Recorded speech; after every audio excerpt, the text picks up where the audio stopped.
J'appelle ma mère sur WhatsApp et chantonne Fayrouz les heures qui suivent.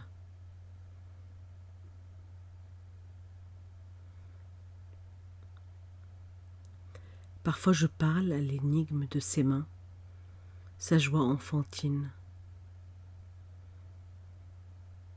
Je souris à son oreille collée à l'écran, au grain tremblant de sa peau. Tenir le téléphone à distance serait manquer de présence et d'écoute. Je devine mâchoires, yeux, doigts passés entre les plats. Leur voix mélangée résiste au sens. J'écoute cette éphémère langue étrangère égrener les hasards de mon arabe maternel. L'odeur du persil envahit l'écran quand je les regarde manger le taboulé en famille. Poulet, citron, ail charge la laine de mon iPhone. Comme rite, je pille par ces détails leur repas lointain. Les aliments ramenés en France sont sans saveur. Chargés de nostalgie, ils perdent leur croquante simplicité, la justesse du quotidien ordinaire. Dans la boulangerie parisienne, deux inconnus se disputent. Je retiens mes larmes.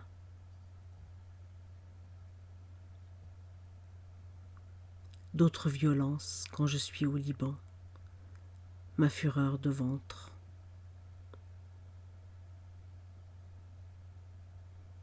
Beyrouth le 4 août. Ma vie implosée depuis.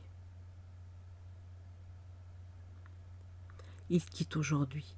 Promesse de vie meilleure pour leurs enfants. J'éprouve abandon, trahison, moi qui ai manqué le Liban depuis toujours.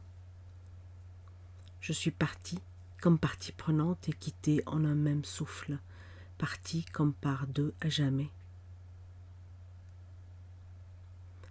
Inquiète à vie, sans rapport avec la peur, insécurisée.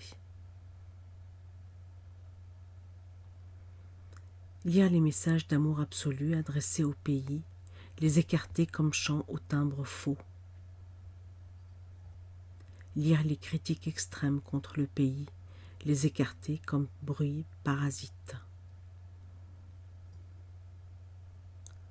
Libanaise et française, libanaise ou française, ni libanaise ni française, je danse, supercherie de l'instant. Me retourner sur ma langue suspend le silence du métro, je me rigidifie, comme si je risquais d'être repérée en regardant ces conversations. Je ne fuis pas l'effroi du Liban pulvérisé, ni la terreur de l'enlisement. Sans le réconfort du partage, je vis loin, douleur interdite. Je me sais mauvaise, sans argument.